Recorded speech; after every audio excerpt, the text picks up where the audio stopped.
গত জমায় আলোচনা করছিলাম ব্রিটিশ সরকারের অত্যাচার নির্যাতনের উপর। ব্রিটিশ কিভাবে আমাদের উপর অত্যাচার নির্যাতন করছে, আর এর সাথে 1971 সাল থেকে শুরু করে নিয়ে 75 সালের কি মিল ছিল, এটা আমি বলতে চেষ্টা করেছি। আল্লাহ বলছিলেন, লিকুল্লি জাআলানা মিনকুম শিরআতা ওয়া মিনহাজা, আমি প্রত্যেকের জন্য, তোমাদের প্রত্যেকের জন্য শিরআতা ওয়া মিনহাজা, শরীয়ত এবং মিনহাজ মানে কর্মপন্থা, এই দুটা নির্ধারণ করেছি। অর্থাৎ আল্লাহ শরীয়ত দিয়ে শেষ করেননি, শরীয়তের সাথে সাথে আর কি দিয়েছেন? কর্মপন্থাও দিয়েছেন। এরপরে আল্লাহ বলছেন, ওয়ালাউ শাআ আল্লাহ, আর আল্লাহ যদি চাইতেন, লাজআলাকুম উম্মাতান ওয়াহিদা, অবশ্যই তোমাদের সবাইকে এক উম্মতে পরিণত করে দিতেন। আল্লাহ চাইলে এটা পারেন। পৃথিবীতে খালি মুসলমান আর মুসলমান কেউ থাকবে না, হিন্দু বৌদ্ধ খ্রিস্টান ডোম চাঁড়াল হাড়ি কিচ্ছু থাকবে না, সবাই এক। আর কেমন মুসলমান? একদম খাঁটি, যার মধ্যে কোনো ভেজাল নেই। আল্লাহ চাইলে এটা মুহূর্তের মধ্যে, 1 সেকেন্ডও লাগবে না। আল্লাহ খালি বলবেন কোন হও, তাই এখন অতপরটা হয়েছে। কিন্তু আল্লাহ এটা করছেন না। কেন করছেন না? আল্লাহ বলছেন, ওয়ালাকিন লিয়াবলুয়াকুম, কিন্তু তিনি চান, তিনি তোমাদেরকে পরীক্ষা করবেন। ফিমা আতাকুম, যা কিছু তোমাদেরকে তিনি দিয়েছেন তার মাধ্যমে। ফাস্তাবিকুল খায়রাত, এরপর আল্লাহ উপদেশ দিয়ে বলছেন, সুতরাং তোমরা কল্যাণকর কাজে প্রতিযোগিতা করো। আল্লাহর উপদেশ, কল্যাণকর কাজে প্রতিযোগিতা করো। আর আমাদের প্রতিযোগিতা কোন দিকে? আমাদের প্রতিযোগিতা হচ্ছে আমেরিকাতে একটা বাড়ি লাগবে, এই লাগবে, সেই লাগবে, হাবি লাগবে, জাবি লাগবে, মানে যার পজিশন অনুযায়ী প্রতিযোগিতা। কারো হয়তো 5 কাঠা জমি আছে, সে দৌড় মারছে কিভাবে 10 কাঠা করবো। কারো 10 কাঠা আছে, কিভাবে 1 বিঘা হয়। কারো 1 বিঘা আছে, কিভাবে 10 বিঘা হয়। কারো একতলা বাড়ি আছে, কিভাবে 2 তলা হয়। কারো 2 তলা আছে, কিভাবে 5 তলা হয়। কারো 5 তলা আছে, ও চিন্তা করছে কি রাজশাহীতে কিভাবে বাড়ি হয়। কারো রাজশাহীতে আছে, সে হচ্ছে ঢাকাতে বাড়ি। কারো ঢাকাতে বাড়ি আছে, সে হচ্ছে কানাডায় বাড়ি। কারো কানাডায় বাড়ি আছে, সে হচ্ছে আমেরিকায় বাড়ি। মানে এই হচ্ছে প্রতিযোগিতা, মানুষের এই হচ্ছে প্রতিযোগিতা। আর আল্লাহ নির্ধারণ করে বলছেন, ফাস্তাবিকুল খায়রাত, কল্যাণের দিকে প্রতিযোগিতা করো। আমেরিকাতে মনে করেন গোটা আমেরিকা স্টেট যদি আমার জন্য লেখা দেওয়া হয়, আমার কি এমন উপকারে আসবে? কিয়ামতের মাঠে কোন উপকার আসবে? তার মানে কল্যাণ হয়নি। কল্যাণকর কাজ করতে হবে, কল্যাণের দিকে প্রতিযোগিতা করতে হবে। কল্যাণের দিকে যদি আমরা প্রতিযোগিতা না করি, তাহলে আখিরাতে আমরা ধরা খাবো।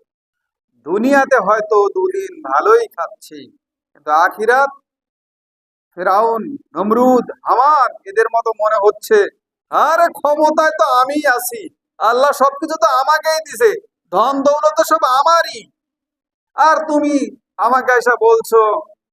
ইব্রাহিম আলাইসাল্লামকে, মুসা আলাইসাল্লামকে ওরা যেমন বলছিল যে তোমরা তোমরা তো আমাদের নিচে আছো, তো আমি যে দেশে বসবাস করছি, যে দেশ শাসন করছি, সেই দেশের তুমি নাগরিক, তার মানে তুমি আমার নিচে, তুমি কি আমাকে বলতে আসছো?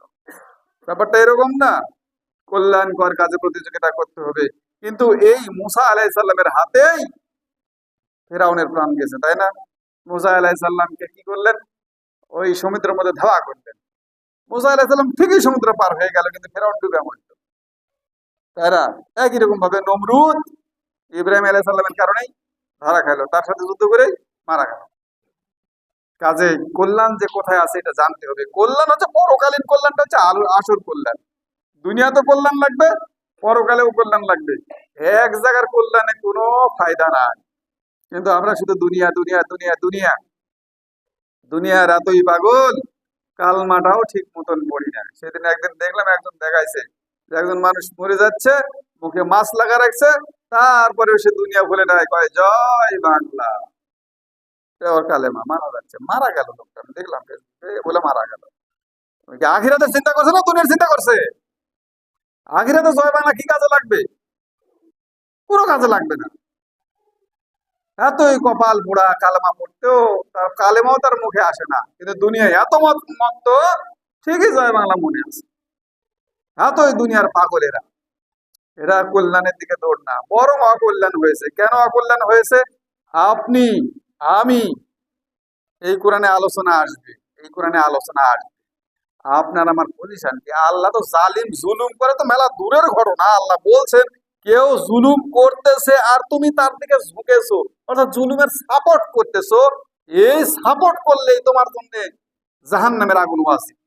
আপনি জুলুম করেননি, কিন্তু কেউ জুলুম করছে, আপনি তার সাপোর্ট করতেছেন, তার দিকে একটু পক্ষপাত নিয়েছেন, এটার জন্য আল্লাহ বলছে যে জাহান্নামের আগুন তার জন্য ওয়াজিব হয়ে গেছে। জুলুম করলে কি হবে? এত জুলুম করে গেল, তারপরেও আপনাদের মানে মাথা ঠিক নাই, জুলুম চোখে দেখতে পান না আপনারা, আজব মানুষ। চোখে যদি ওই গত সপ্তাহে আলোচনা করছিলাম যে আল্লাহ কোরআন, এই তাওরাত, এই ইনজিল এগুলো দিয়েছে, এর সাথে দুটা জিনিস ছিল কি, এটা হচ্ছে হুদা এবং নূর, হেদায়েত এবং নূর, দুটাই বঞ্চিত, হেদায়েতও পায়নি, নূরও পায়নি। এই কলবে যখন এই কোরআনের নূর থাকবে না, তখন আপনি দেখতে পাবেন না। কি দেখতে পাবেন না? এই যে আপনার চোখের সামনে এই মানুষগুলা কি করছে, অন্যায় করছে, অবিচার করছে, জুলুম করছে, আপনি এটা বুঝতে পারছেন না, বরং মনে করছেন ওইটাই ঠিক। তার মানে কোরআনের আলো আপনার অন্তরে ঢোকে নাই, হেদায়েত বঞ্চিত হয়ে গেছেন। পরকালে কোনো কাজে আসবে না, পরকালে কাজে আসবে যেটা, সেটাই আল্লাহ উপদেশ দিয়ে বলছেন, ফাস্তাবিকুল খায়রাত, কল্যাণকর কাজে প্রতিযোগিতা করো, কল্যাণের দিকে প্রতিযোগিতা করো। যে কাজে অকল্যাণ হয় সে কাজ করিও না, জালেমের দিকে ঝুঁকিও না। তুমি জুলুম করো নাই, কিন্তু জালেমের দিকে তুমি ঝুঁকেছো, এই আঙ্গুলের ছাপ্পাটা তার দিকে মেরেছো, 22,000 কোটি টাকা মারা গাইছে, আপনি এখন তার পক্ষে নিয়ে স্লোগান মিছিল, আপনার আমল নামায় বিশ্বাস করেন কিয়ামতের মাঠে দাঁড়িয়ে দেখবেন লেখা আছে, এই তুই 22,000 কোটি টাকা মারা খাইছু। বলছে আল্লাহ আমি জীবনে চোখেও দেখিনি এত টাকা। বলছে না তুই খাসনি, কিন্তু যে খাইছে তাকে পাওয়ার দিছিল, ওই যা খাইছে আর সম পরিমাণ অংশ তোর আমল নামায় জমা হয়েছে। নাউজুবিল্লাহ বলবেন না? নাউজুবিল্লাহ, আল্লাহ হেফাজত করো, এগুলো করা যাবে না। কল্যাণকর কাজে প্রতিযোগিতা করতে হবে, যেখানে কল্যাণ হবে। এরপরে আল্লাহ বলছেন ইলাল্লাহি মারজিউকুম জামিয়া, তোমাদের সবাইকে আল্লাহর দিকে ফিরে যেতে হবে। আরো আল্লাহ ভয় দেখাও বলছেন যে তুমি যে কল্যাণকর কাজে প্রতিযোগিতা করবে না, যাবেটা কই, কোথায় পালাবা? সবাইকে আল্লাহর দিকে ফিরে যেতে হবে, আল্লাহর দিকে ফিরে যাওয়া ছাড়া কোনো উপায় নাই। সুতরাং ভালো কাজে প্রতিযোগিতা করো, খারাপ কাজ করিও না। ফায়ুনাব্বিউকুম বিমা কুনতুম ফীহি তাখতালিফুন, তোমরা যে ব্যাপারে এখন মতভেদ করছো, এই ব্যাপারটা কিয়ামতের মাঠে একদম আয়নার মতন পরিষ্কার করে তোমাদের জানা দেওয়া হবে। তুমি যে মতবাদ করছো যে আমি ঠিক পথে আছি, এটাই ঠিক, ওই ঠিক করিছে, এগুলো সব আল্লাহ জানা দিবেন, কে কি করিছে না করিছে সব জানতে পারবেন, আয়নার মতন সুস্পষ্ট ভাবে দেখতে পাবেন। তখন কি হবে? তখন যেটা হবে, আল্লাহ কোরআনের অন্য জায়গাতে বলছেন, তখন মানুষ এতই নাদান মূর্খ, মানুষ তখন বলবে আল্লাহ যাক, যা করেছি ভুল করেছি, সেকেন্ড টাইম চান্স দাও। দুনিয়াতে এবার গেলে একদম তুমি যা বলবে একচুলো এদিক ওদিক হবে না। কি? আল্লাহ কি বলবেন? বলছে তুই যে কি করে আসছিস সেটা দেখা হয়নি, তুই কি হায়াত দেয়নি আমি, এই হায়াতে কি করছিল তুই? এই যে আমার পক্ষ থেকে যারা গেছিল, আলেম ওলামা নবী পীর মাশায়েখ, এরা তো সবাই তো জানাইছে রে, কি বলছিল, ওরা কি বলছিল, তারা ওদের দাওয়াত দিছে, বলছে ভালো কাজ করো, ভালো কাজের দিকে প্রতিযোগিতা করো। তখন তোরা বলিসু আল বদর, আল শামস, রাজাকার, মৌলবাদী, পাগল, দেওয়ানা, মাজনু, জাদুকর, কত ট্যাগ তোরা লাগাইছু। আমার দুনিয়ার দিলে যে ভালো কাম করবো তার গ্যারান্টি আছে? আর আমার ওয়ান টাইম চান্স, আমি দ্বিতীয় চান্স কাউকে দেই না, ওই যার নাম দেখা যাচ্ছে গো টু হেল। তখন কি হবে? দুনিয়াতে থাকতে চিন্তা করেন, দুনিয়া পরীক্ষার হল, আপনার পরীক্ষার সময় পরীক্ষা দিতে দেওয়া হয়েছে, আপনি পরীক্ষা হলে গেছেন, ভালো করে পরীক্ষা দেন। 3 ঘন্টা বা 4 ঘন্টা পরীক্ষার হলের টাইম শেষ হয়ে গেলে এরপরে যদি আপনি শিক্ষকের পাও ধরেও গড়াগড়ি করেন, স্যার আর একটু খাতা দেন, আর 2টা প্রশ্ন লিখবো, দিবে নাকি? দেবে না, বলতে হবে না। তো পরীক্ষার জন্য টাইম দেওয়া হয়নি? দেওয়া হয়েছে, তো টাইম দেওয়া হয়েছে। পরীক্ষার হলে তো শিক্ষকরা বলে বাবা ভালো করে লেখো, ভালো করে লেখো বাবা, এর উপরই তোমার ভবিষ্যৎ, বাবা ভালো করে লেখো, বলে না? শিক্ষকের কথা তখন মনে পড়েনি? রেজাল্টের দিনে বাড়িতে পালা গেলেই হবে? বাপ বলছে ভালো করে পড়, বাপ মা বলছে ভালো করে পড়, আর আমি ছাড়ি দিছি, হট, পড়ি না আমি। এরপরে রেজাল্টের দিনে রেজাল্ট হবে অমুক তারিখ, তারিখ ঘোষণা করা আছে, তারিখের আগে বাড়িতে নেই, তাই না? তারিখের আগে বাড়িতে থাকে না, গেছে গা, পালা গেছে কোথায়। কিন্তু আল্লাহর দরবার এমন এক দরবার যেখানে পালিয়ে যাওয়া যায় না। এই জন্য আল্লাহ বলছেন ইলাল্লাহি মারজিউকুম জামিয়া, সবাইকে তার কাছেই ফিরে যেতে হবে, তার কাছেই জমা করা হবে, আর জানিয়ে দিবে তোমার রেজাল্টটা কি, করার কিছুই নাই। ওয়ানিহকুম বাইনাহুম, আল্লাহ রাসূলকে বলছেন আল্লাহ রাব্বুল আলামিন, আনিহকুম বাইনাহুম, তাদের মাঝে আপনি হুকুম জারি করেন। এখানে হুকুম শব্দ ব্যবহার করা হয়েছে। হুকুম মানে বহু কিছু, হুকুম মানে বিধান, হুকুম মানে আদেশ, হুকুম মানে অর্ডার, তাই না? অর্ডার, আপনি অর্ডার, অর্ডিন্যান্স জারি করে দিন, অর্ডার জারি করে দিন, আদেশ দিন, বিধান দিন, ফয়সালা দিন তাদের মাঝে। বিমা আনজালাল্লাহু, আল্লাহ যে ব্যাপারটা নাজিল করছে ওইটা। আর আমরা কোনটা জারি করি?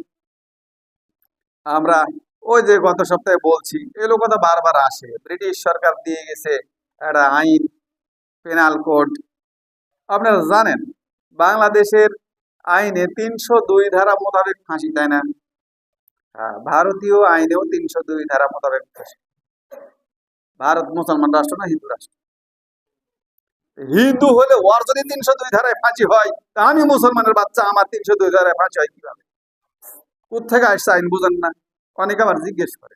একজন বলছে, দেখি ব্যারিস্টার শাহরিয়ার কবির বলছে যে ক্রাফটেড করে দিয়েছে, ইন্ডিয়া ক্রাফটেড করে দিয়েছে, আর আপনারা এটা নিয়ে এসে বাস্তবায়ন করছেন। তার একজন আবার বলছে যে কিভাবে আপনি এটা বললেন, আপনি প্রমাণ দেন। তো বলছে, আরে ভাই, এটা প্রমাণ কি আছে?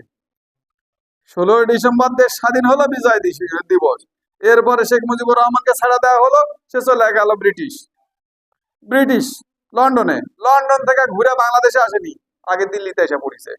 দিল্লিতে আসা পড়ার পর ইন্দিরা গান্ধীর সাথে ফাঁসফুস করার পরে না দেশে আসছে 10 তারিখ, 10 জানুয়ারি। বলার কি আছে, আপনারা জানেন না কোথেকে এগুলো আসছে? কি এগুলো আবার বলা হবে না, এতদিন তো বলা যায়। এখন বলে আগে আগে যারা মানে মাইন্ড করতো, এখন আর ওরা তো নাই, এখন আবার আর একজন মাইন্ড করে, এগুলো বলে বলা হবে না। মাইন্ড করবেন কেন? সত্য জানতে হবে, সত্য জানতে হবে আপনাকে, কোথেকে এগুলো আসছে। মিল পাওয়া যায় কি করে? হ্যাঁ, কিভাবে মিল হয়? আমি যদি একটা বই পড়ে সেটা বুঝার পরে আমি যদি লিখি, ওই বই যখন পড়ে মিলাবে না, হুবহু মিলবে? কখনোই মিলবে না। ওর ভাষা আর আমার ভাষা কখনো মিলবে না, ওর ভাব আমার ভাব কখনো মিলবে না, কাছাকাছি যাবে। এটা হুবহু কিভাবে মিলে যে 302 ধারা মোতাবেক ফাঁসি, আর আপনারও 302 ধারা মোতাবেক ফাঁসি, লিখতে লিখতে ধারার নাম্বার কিভাবে মিলে? এ না উঁচা নিচা হয় না, বোঝা যায় না। মানুষ এতই কি মূর্খ, আমি বুঝি না কিছু। আপনারা একটু সামনে আসেন, পিছনের লোকজন একটু আছে, একটু চাপা চাপা আসেন।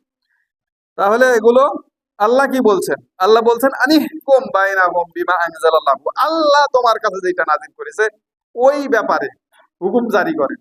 অর্থাৎ মুসলমানদের হুকুম জারি হবে কি দিয়ে? মুসলমানদের হুকুম জারি হবে কোরআন দিয়ে। আল্লাহ বারবার এই কথা বলছেন। যতবার কোরআনে নামাজ, রোজা, হজ, যাকাতের কথা বলা আছে, তার চাইতে এই যে সামাজিক আচার বিচার, সামাজিক রীতি নীতি, ওঠা বসা, লেনদেন, এগুলোর ব্যাপারে কোরআনে ব্যাপক থেকে ব্যাপক বেশি বেশি ওয়াজ। কিন্তু এই বেশি ওয়াজ আমাদের কাছে নাই। মুসলমান খালি মনে করে যে নামাজ পড়লেই মুসলমান হয়ে গেল, রোজা রাখলেই মুসলমান হয়ে গেল, তাই না? মানে কোরআনে নামাজ আর রোজা ছাড়া কিছু নাই। এই 620 পৃষ্ঠা, 600, হাফেজি কোরআন 611 পৃষ্ঠা, এই 611 পৃষ্ঠার যে কোরআন, এই 611 পৃষ্ঠার কোরআনে খালি এই দুটো কথাই আছে। হ্যাঁ, এত বড় একটা কোরআন, কি কথা আছে আপনাদের জানতে হবে না? জানতে হবে। আল্লাহ ও কথাই বলছেন যে তোমাকে যে কোরআনটা দেওয়া হয়েছে, যেটা নাজিল করা হয়েছে, ওই অনুযায়ী তুমি হুকুম জারি করো। এটা হচ্ছে আল্লাহ রাসূলের প্রতি আল্লাহর আদেশ। এরপরে নিষেধ, ওয়ালা তাত্তাবিউ আহওয়াআহুম, এবং তাদের খেয়াল খুশির অনুসরণ করো না। খেয়াল খুশির অনুসরণ করো না, অর্থাৎ জনগণের মাঝে যে হুকুম জারি করতে হবে কোরআন অনুযায়ী, এই ব্যাপারে জনগণের খেয়াল খুশির অনুসরণ করিও না। জনগণের খেয়াল খুশির অনুসরণ করা নিষেধ। কেন? জনগণকে অতখানি জ্ঞান দেওয়া হয়নি যে জনগণ নিজের সংবিধান নিজে রচনা করতে পারে। কিন্তু দুঃখের বিষয়, জনগণ নিজের সংবিধান নিজে রচনা করে। অনেকে বলে না, নিজের ভাগ্য আমি নিজেই লিখবো। নিজের ভাগ্য নিজে লেখা যায়? আমার ভাগ্যে কি আছে না আছে তো আল্লাহ লিখবে। কিন্তু আমি আমার ভাগ্য লিখবো। বুঝেন কতটা নির্বোধ, কতটা পাগল আমরা। আমরা পাগল। এরপরে আরো আল্লাহ নিষেধ করছেন, ওয়াহদারহুম, এবং সতর্ক থাকো। আপনি যখন এই কাজ করতে যাবেন, আল্লাহর বিধান আল্লাহর হুকুম জারি করতে যাবেন, আপনাকে ছেড়ে দিবে? শয়তান ছেড়ে দিবে? শয়তানের দোষরা ছেড়ে দিবে? ছেড়ে দিবে না। তাহলে আপনাকে সতর্কতা অবলম্বন করতে হবে। আল্লাহ ওটাই বলছেন, ওয়াহজারহুম আইয়াফতিনুকা আন আম বাদি মা আনজালাল্লাহু ইলাইক। আপনার কাছে যে হুকুম বিধান নাজিল করা হয়েছে, এর পরেও তারা যেন আপনাকে ফিতনায় ফেলতে না পারে, পরীক্ষায় ফেলতে না পারে, অর্থাৎ এখান থেকে সরিয়ে দিতে না পারে। এই ব্যাপারটা সতর্কতা অবলম্বন করুন। আল্লাহ রাসূলকে বলছে। তাহলে আল্লাহ রাসূলেরই যদি সতর্কতা অবলম্বন করা লাগে যে আমাকে এখান থেকে পথ মানে অন্যদিকে ঘুরিয়ে দিতে পারে, আমার বিচ্যুতি ঘটতে পারে, তাহলে আমি সাধারণ মানুষ বা আমরা সাধারণ মানুষ আমাদেরকে কতটা পথভ্রষ্ট করতে পারে, এটা আমাদের মাথায় রাখা লাগবে। আমাদেরকে তার চাইতেও বেশি গতিতে পথভ্রষ্ট করবে, বেশি গতিতে, বিভিন্ন দিক দিয়ে। এরপরে কি আল্লাহ বলছেন, ফাইন তাওয়াল্লাউ, আর যদি তোমরা মুখ ফিরিয়ে নাও। মুখ ফিরাবে না? হ্যাঁ, বহু মানুষ কোরআন থেকে বিমুখ, মুখ ফিরিয়ে নিয়েছে। মুখ ফিরালে কি হবে? আপনি নামাজ পড়ছেন, রোজা করছেন, হজ করছেন, জাকাত দিচ্ছেন, মনে মনে ভাবছেন আমার চাইতে ভালো মুসলমান আর কে আছে, কিন্তু আল্লাহ বলছেন যে আল্লাহর এই বিধান থেকে যদি মুখ ফিরিয়ে নেয় তাহলে কি হবে। এখানে কিন্তু বলা হয়নি যে নামাজিরা বাদ, রোজাদারেরা বাদ, হাজিরা বাদ, এরকম না, একদম পাইকারি ধরে বলা হচ্ছে কি, ফাইন তাওয়াল্লাহ, যদি তারা মুখ ফিরিয়ে নেয়, ফাআলামু, ফাআলাম, তাহলে জেনে রাখুন, আন্নামা ইউরিদুল্লাহ, আল্লাহ চান, আইয়ুসিবাহুম বিবাদি যুনুবিহিম, তাদের এই পাপের পরে তাদের কাছে শাস্তি পৌঁছবে। আল্লাহর এটা চাওয়া। আপনি মানবেন না আর আল্লাহ আপনাকে ছেড়ে দিবে, ব্যাপারটা এরকম না। দুনিয়াতে পরীক্ষার হল, পরীক্ষার হলে কখনো কাউকে কি করা হয় না। ছাত্র পরীক্ষা ভালো দিক আর খারাপ দিক টিচার তখন কিছুই বলে না, খালি উপদেশ দেয়, বাবারে ভালো করে পরীক্ষা দাও। কিন্তু পরীক্ষা শেষ হয়ে গেলে যেদিন রেজাল্ট হবে, সেদিন কিন্তু আর এই কথা বলবে না যে তোমার রেজাল্ট খারাপ, তোমার জন্য একটু এইটা করে দিই, ওটা করে দিই, করে দেয় কিনা, বরং সার্টিফিকেট নিয়ে গেলে বলে এটা দেওয়া হবে না, তাই বলে না, এই সার্টিফিকেট কাম নাই, এই সার্টিফিকেটের কাম নাই, এটা দেওয়া হবে না। ওই রকম আল্লাহ বলবেন, তুমি যা করিছো, মুখ ফিরিয়ে নিছো আমার বিধান থেকে, এটা দেয়া হবে না, তোমার কাছে শাস্তি পৌঁছবেই। আল্লাহ এটা চান, শাস্তি পৌঁছবে। ওয়াইন্না কাসীরাম মিনান নাসি লাফাসিকুন, আল্লাহ এটা খুবই গুরুত্বপূর্ণ কথা বলেছে। আল্লাহ বলছেন নিশ্চয়ই অধিকাংশ মানুষ ফাসিক। ফাসিক মানে বুঝেন? এর আগে এখানে একদিন বলছি, আজকে আবারও। ফাসিক মানে যে জানে নামাজ পড়া লাগবে অথচ পড়ে না, যে জানে রোজা রাখা লাগবে রাখে না, যে জানে ইসলাম মানা লাগবে মানে না, যে জানে এই দেশে ইসলামী হুকুমাত কায়েম করতে হবে, আল্লাহর বিধান কায়েম করতে হবে, অথচ ওই পক্ষে থাকে না। বুঝছেন কিনা? এরা হলো ফাসিক। চার প্রকার মানুষকে আল্লাহ জাহান্নামে দিবে, চার প্রকার। যে কোনো এক প্রকার আপনাকে হওয়া লাগবে। আল্লাহ এমনি এমনি আপনাকে জাহান্নামে দিবে না, আমাকে এমনি এমনি জাহান্নামে দিবে না, চার প্রকার হওয়া লাগবে। অর্থাৎ কাফির চার প্রকার। কাফের কয় প্রকার? চার প্রকার কাফের। এক নম্বর মুনাফিক, দুই নম্বরে মুশরিক, তিন নম্বরে জালেম, আর চার নম্বরে ফাসিক। এই চার প্রকার হলো কাফের। এখন আপনি যে প্রকারে পড়বেন, এই চার কাফেরকে, কাফের ব্যাপারে বলা হয়েছে জাহান্নাম, তাহলে কাফের কারা চিনতে হবে না? এই যে আমার শিক্ষক এখানে আছে, ছোটবেলায় শেখাইছে, বাবা এটা কাকে বলে, এটা কত প্রকার, এটা কি কি, শেখায় না?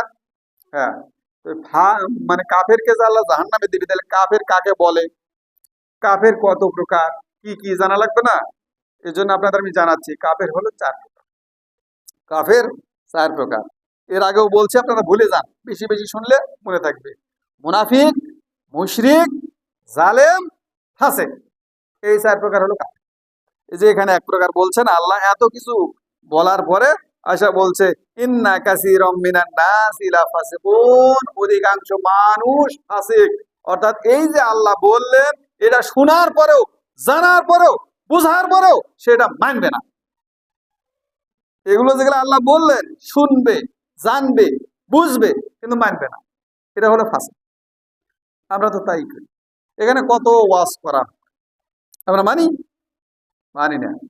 এটি হলো সমস্যা। আল্লাহ এই সমস্যা, আল্লাহর কথা হচ্ছে একদম সমস্যার মূলে আঘাত করা। এরপরে আল্লাহ বলছেন আফা হুকমাল জাহিলিয়াতি ইয়াবগুন, তাহলে কি তোমরা জাহিলিয়াতের ফয়সালা চাচ্ছ, জাহিলিয়াতের বিধান চাচ্ছ? আমাদের দেশে কোরআনের বিধান না জাহিলিয়াতের বিধান? সৌদি আরব, পৃথিবীর কোথায় আছে কোরআনের বিধান জানেন আপনারা? কোরআনের বিধান অল্প অল্প আছে, পুরাপুরি নাই, অল্প অল্প আছে।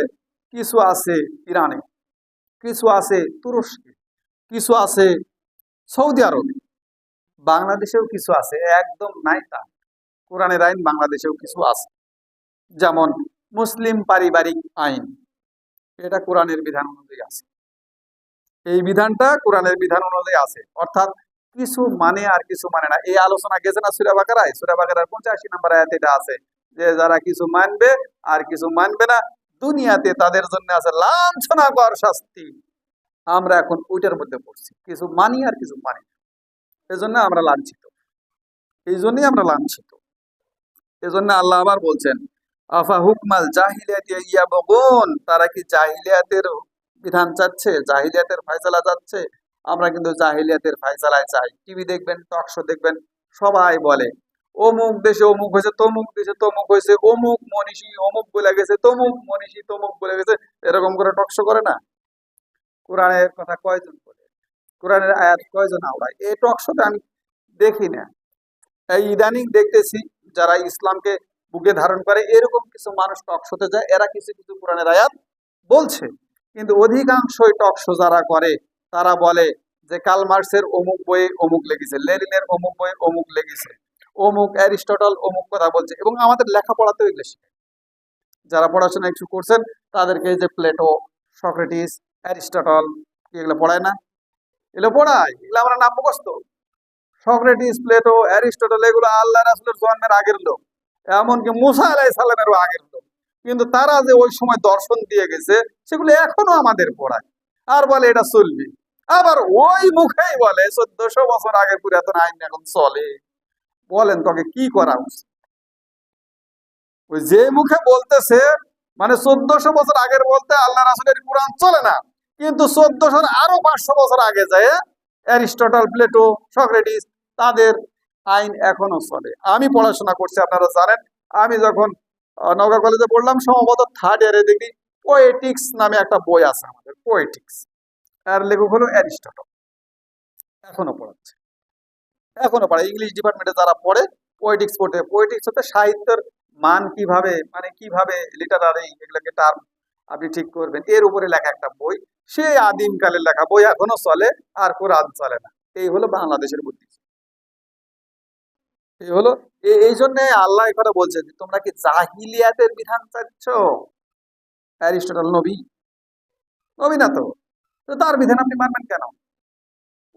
ওর কাছে ওহী কে দিছে? এটা আবার জানতে হবে, ওহী 2 প্রকার, একটা দেওয়া আল্লাহর ওহী আর একটা শয়তানের ওহী। আল্লাহ যেমন দিয়েছে কোরআন, আর শয়তান এগুলা বুদ্ধিজীবীর মাথায় আউল ফাউল জিনিস ঢুকে আর বই লেখে আর জনগণের মাঝে ছড়া দেয়, ওগুলো অনুযায়ী চলে। তাহলে দেশ ইসলাম অনুযায়ী চলছে, আল্লাহর বিধানে চলছে, নাকি ওই অ্যারিস্টটল, প্লেটো, সক্রেটিস ওরা যা দিয়েছে তার অনুযায়ী চলছে? ওরা পাইলেও কই? গত সপ্তাহে আমি বলছি যে আমি যে রাজনীতি করি, কথা বলেন, আমি তো কোরআন দেখে দেখে আল্লাহ রাসূলের শিখানো রাজনীতি করি। আপনি যে রাজনীতি করেন ওরা কোথায় পাইছে? ওটা তো কোরআনের রাজনীতির সাথে মেলে না। তার মানে ওইটা শয়তানের দেওয়া রাজনীতি। শয়তান যেখানে থাকবে আপনি ওইখানেই থাকবেন, যদি ফিরে না আসেন, তওবা না করেন। সুতরাং আপনাদের প্রতি আহ্বান, জাহিলিয়াতের বিধান চাইেন না, জাহিলিয়াতের বিধান কায়েম করতে চাইেন না, ওই পথে থাকিয়েন না, কোরআনের পথে আসেন, ইসলামের পথে আসেন। আল্লাহ যেন আমাদের সবাইকে কোরআনের পথে, ইসলামের পথে আসার তৌফিক দেয়।